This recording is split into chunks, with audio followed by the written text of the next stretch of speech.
What's going on, everyone? My name is Nicholas Merton here at DataDash, and today is February 21st of 2019. Well, folks, I hope you are having a great day wherever you are, and as you can probably tell, I am back home on the East Coast from my previous trip a few days ago to Seattle, Washington for NeoDevCon. To simply put it, guys, it was a great experience, and I also got to do a wide range of different interviews. I not only did one with Tamar Salan as well as Johnson, which you guys can go check out, that I posted a few days ago, but along with that, I got to do two other really cool interviews, one being Hongfei, the founder of Neo himself.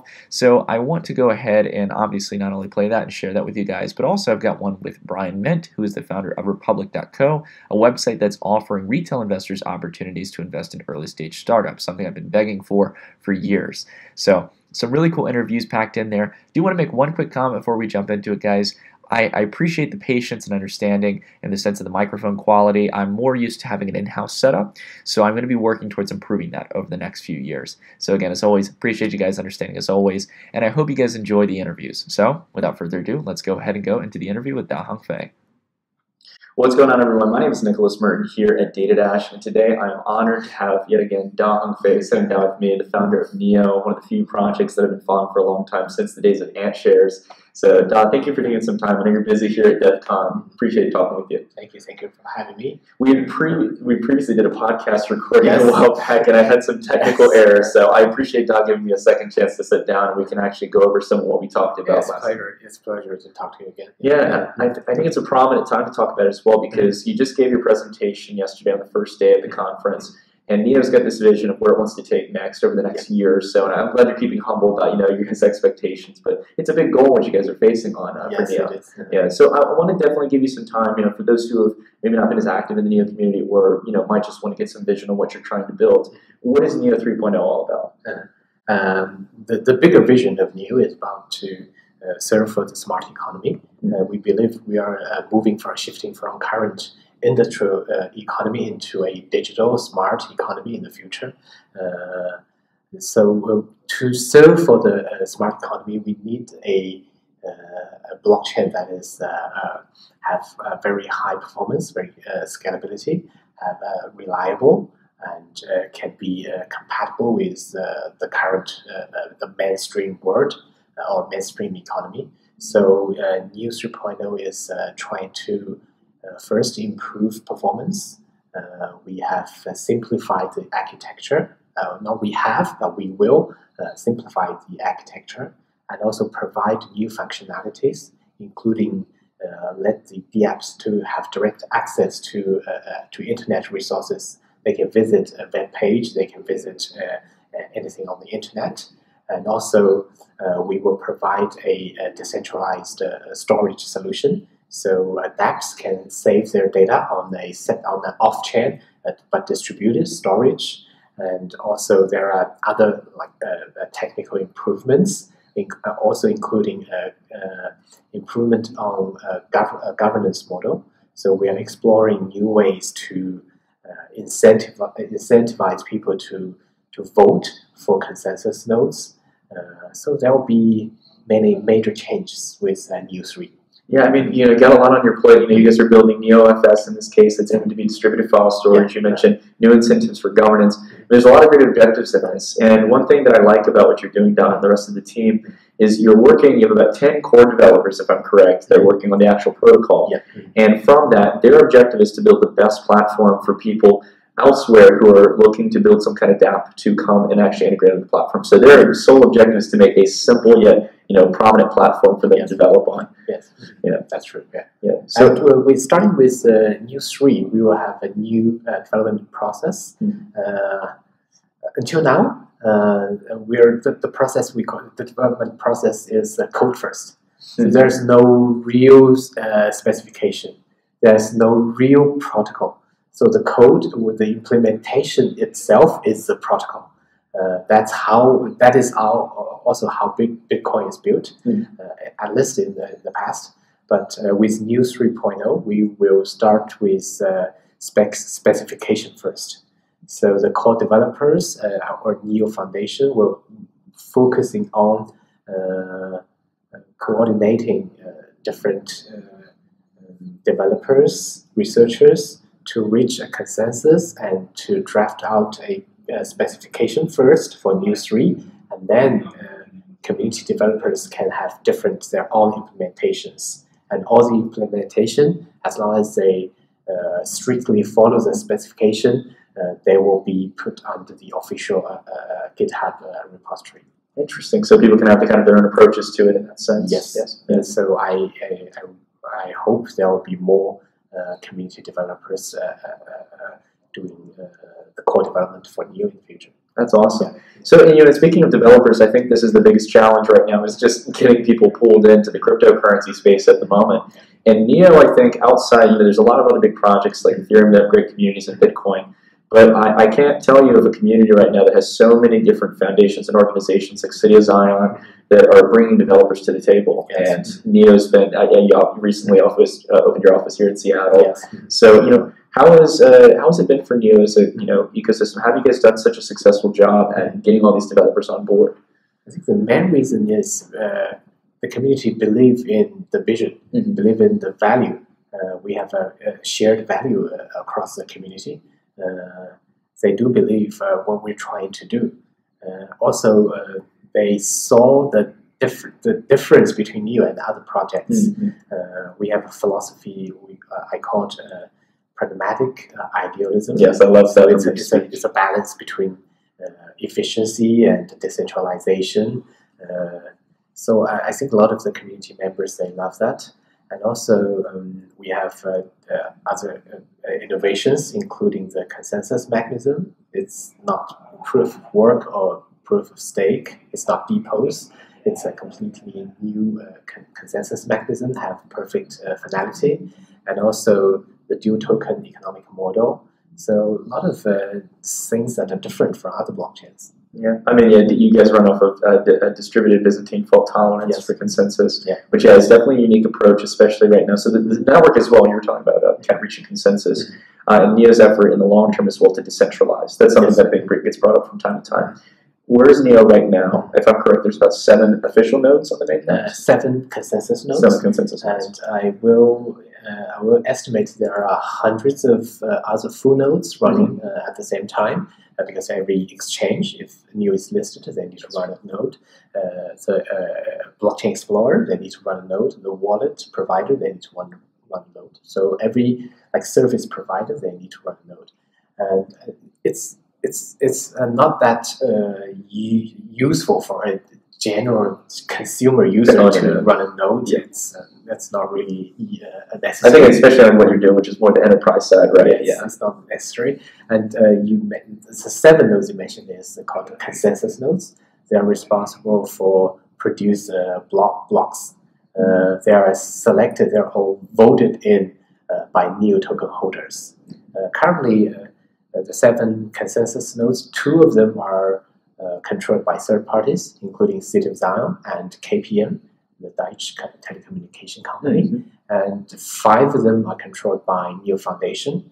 But we are in the process to hand out those consensus nodes to the community slowly, because once you hand it out to third-party entities, that means it will be every time you need to do an upgrade, you need to fix something. Yes, it's slower. You have to go through a process. So we are not doing that to be completely decentralized before the protocol the basic protocol is stable. We are upgrading from Neo 2 to Neo 3. Before that, we won't be as decentralized as other projects like Bitcoin. It's really difficult for Bitcoin to do a major upgrade, even the block size. So it's I think it depends on what stage you are. At this stage, everything is moving really fast. We want to be more efficient. We want to have a stronger governance. So it's more centralized than people expected. But on the long run, we will gradually to be more decentralized. Yep, I can tell you that I'm more focused on the money side of crypto, but I 100% agree in the sense of building decentralized tech for dApps and all these new things because Neo hasn't reached its full vision yet. I think you would completely attest to that. So you want to basically make sure you build out the protocol first, get it streamlined and quick as possible to meet your vision. I think by 2020 for Neo to be the best blockchain for developers, and then from there move on to the decentralization. I can get behind that. Now moving on, in this case, you've got all this vision and everything.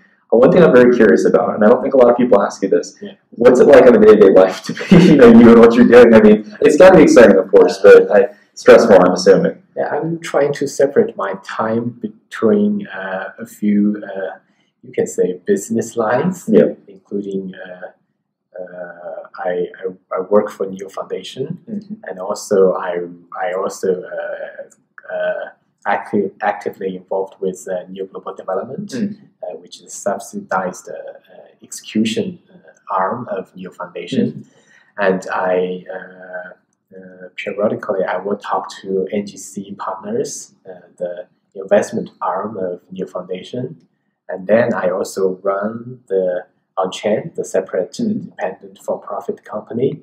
So I try to separate spread my time to different group of people.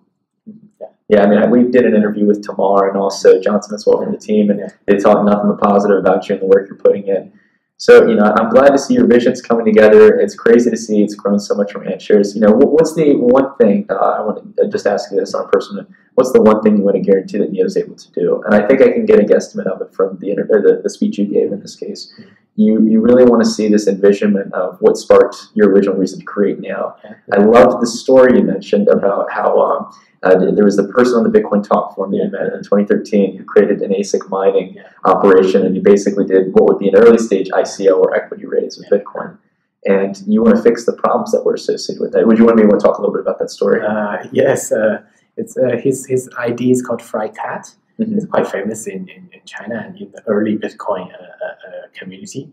And he just posted to say that he has ability to build a ASIC miner machine for Bitcoin, and that will be very profitable because it's 10 times or maybe 100 times more efficient than GPU mining.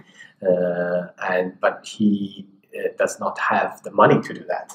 So he posted his Bitcoin address and asked people to send him money, and as a return, he will send them they'll send them the shares of his ASIC miner business, and he raised 16,000 Bitcoins, and that's equivalent to 150,000 US dollars at that time.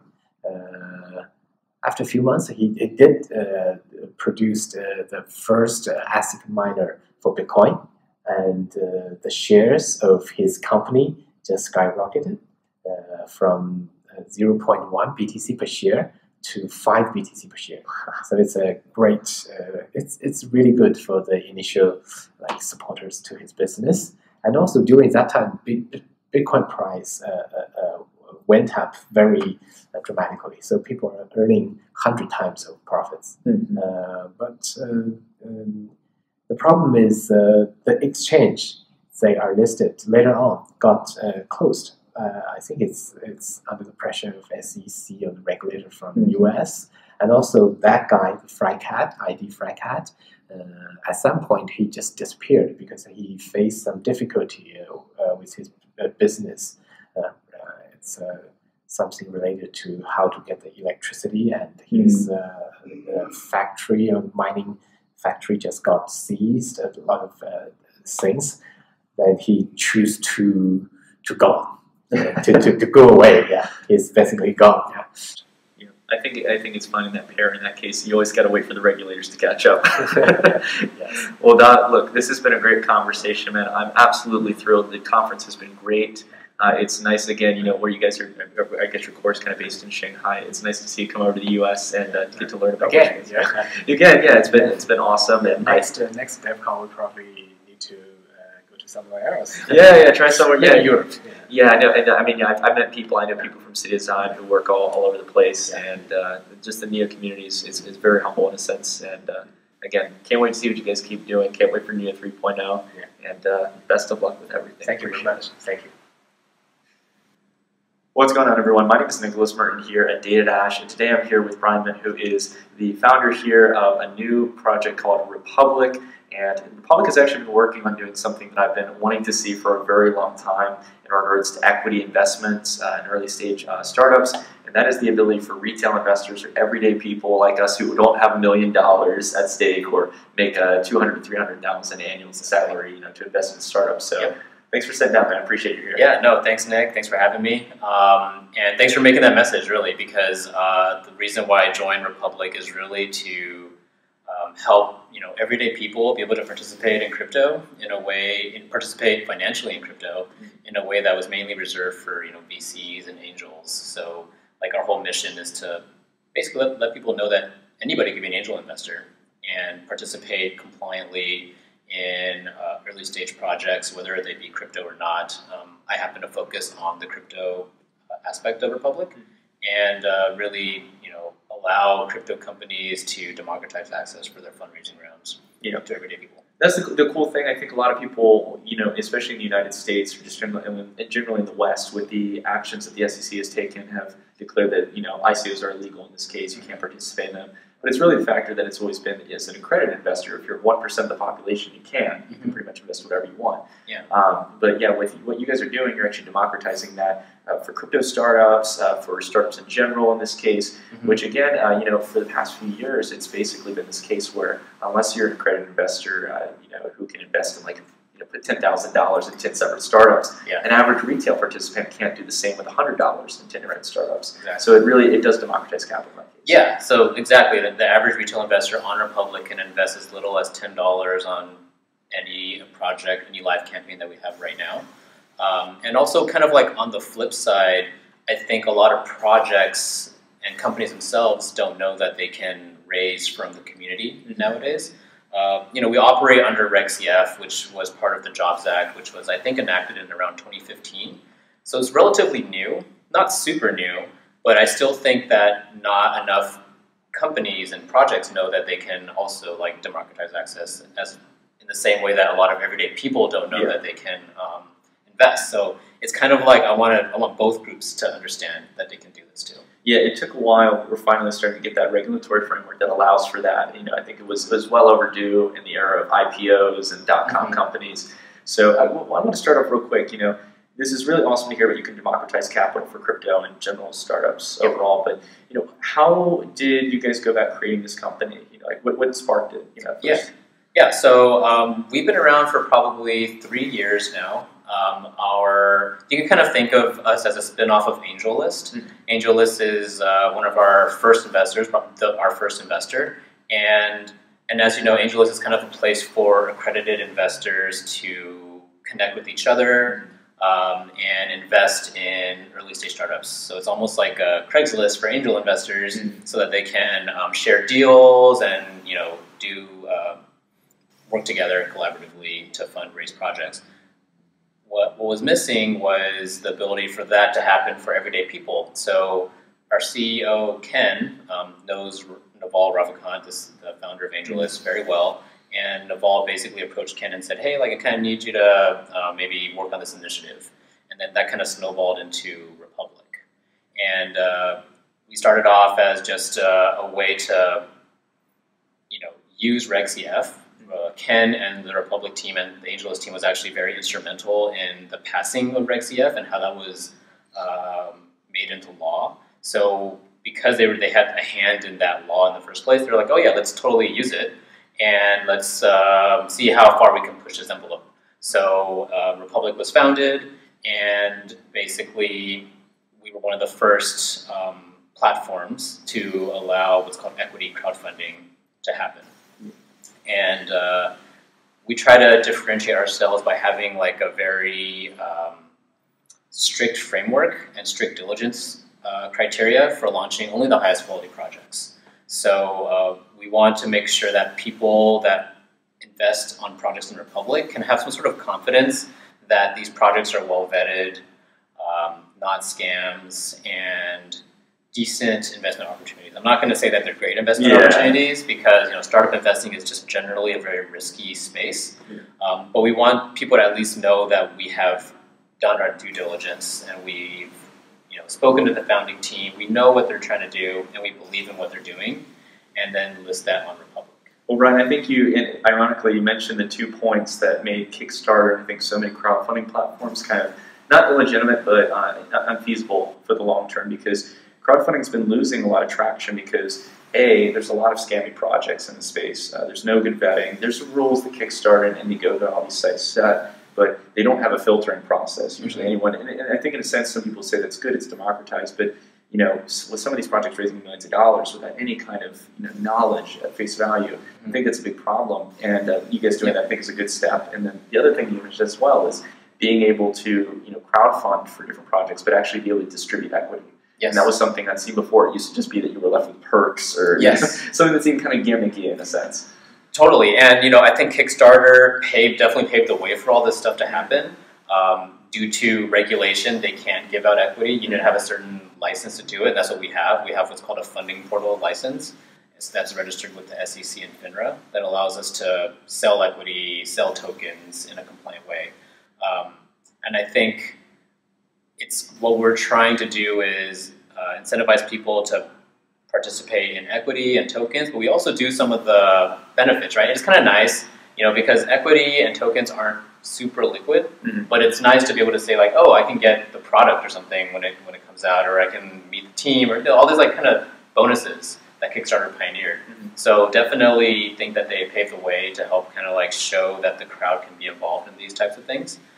But we are definitely trying to take it to the next level with equity and tokens, and especially in the crypto space, with what happened in the past few years, like having a vetted platform where you can compliantly do things, kind of a novel concept in crypto, but we want to be like a standard, right? We want to be like the gold standard for if you're listed on Republic, it means that you have passed a certain level of due diligence and that you are a viable investment opportunity for the general public. It seems to be what's becoming bigger now. I mean, I know Binance has started doing the launch pad in the cryptocurrency space. Just having some kind of framework that gives people a little bit of clarity of mind, knowing that a project has a team, is developing something, and I think it's raising that capital with a sense of purpose. Yes. Yeah, so I think what you guys are doing in that sense, having some kind of vetting is awesome. I like how you guys are pushing the envelope, trying to get retail investors the same opportunity, even if it's fractal comparative to institutions and the money that they can have, and really try to democratize capital. So what's kind of like the longer term vision that you guys have? Like what's the next step? That's a great question. And, I think a lot of people do know us for this Reg CF enabled fundraising, but we are introducing quite a bit of new products into the mix now, especially this year. The biggest one that we just announced was what we call kind of like a legal airdrop solution, where projects can now conduct an airdrop through our funding portal platform, where we KYC all the participants, and because the airdrop campaign is hosted on a regulated platform, it is now compliant with securities laws. So it's a way to make airdrops a legally friendly way for projects to now engage the community, galvanize their network, and distribute their token in a compliant way, which is something that maybe there was a gray area before. So like airdrops in the past have been done kind of without regard for securities law, just because it's a completely new product. So I understand, but now that the SEC is kind of cracking down and people are becoming more serious about compliance, we have been able to kind of pioneer this new type of a compliant airdrop product, and hopefully, it's something that a lot of people will want to use. We already have a good amount of interest already, but I think that airdrops are a very interesting, like crypto native mechanism, right, to distribute tokens, to help decentralize networks, to incentivize network activity. All these things that most blockchain projects need can be solved with an airdrop if it's done properly. Yeah. I mean, that's the thing, because airdrops have become more common. Obviously, it's a way to market your project. So it's like when I go out and give people $5 or $10 worth of Bitcoin. You have a little bit of a stake in something, so it helps build out communities and foster, growth. But along with that, there is the worries of these, airdrops in this case being compliant, because some people were. I think it ties back to some securities law that was back in the 1990s during the dot-com bubble. There was a few problems with startups who would incentivize certain behavior, and because of that, even though they weren't charging for money, it was incentivizing behavior. In that case, it has to be done in a compliant way. In that case, exactly. Yeah. Yeah, so we have an in-house legal team to help make sure that the things that we do aren't illegal. And I think that's something that kind of uniquely sets us apart at Republic. We do have like that strong legal background to kind of trailblaze these types of new products. And because crypto is basically on the bleeding edge of regulation, I think that kind of uniquely positions us to like come up with these like cool products that could be very, very helpful for a crypto ecosystem in the long run. Well, Bryan, I'm glad you didn't just stop at startups. You're doing it with crypto as well, and not to mention having a sense of vetting. I think in the space, at least this early on, is a good thing. Yes. In this case, I'd actually say it's a very good thing. As much as I want all opportunities to be open on the table later down the road, but I'm glad what you're doing is happening right now, not 5 or 10 years out. Yes. You're not waiting for the regulations anymore. So, man, you're at the frontier of it. I'm really happy. And, Thank you, man. Thanks for working on it. Really appreciate it. Yeah, awesome, man. Yeah, I hope that people know that this opportunity exists and projects know that this opportunity exists because a lot of projects are. I don't know if this is what you've been seeing, but I do see projects leave the United States for fundraising and for development because I'm like, I don't want to deal with all US regulation. But we're like, hey, like Republic exists to solve this problem, and if more people knew about it, I think it would really help to keep the talent here, keep the projects here, and just keep like the innovation here. Exactly. Yeah, I like seeing what Malta and a lot of these countries are doing, but I hope we don't fall behind because I've always been very pro-US. I love to see business here. Seriously. Not just operate as a lot of ICOs have to do is operate as shell companies or have their actual foundation based somewhere else in Switzerland or Liechtenstein. Like I'd love to see that happening here in the US, fully compliant. Yeah. And I think it may be more difficult, but I think with platforms like what you guys are doing, it makes it more streamlined and accessible. Yeah, I hope so. Yeah, that's the hope overall, I guess. But yeah, Bryan, really great work. And if you guys want to check it out, feel free to check Republic. Is it republic.co? Republic.co/crypto. And then from there, you can basically see all of our different service offerings and apply to be a part of it. That's awesome, man. Keep up the good work. It's really good stuff. Thank you, man. I appreciate it. Awesome.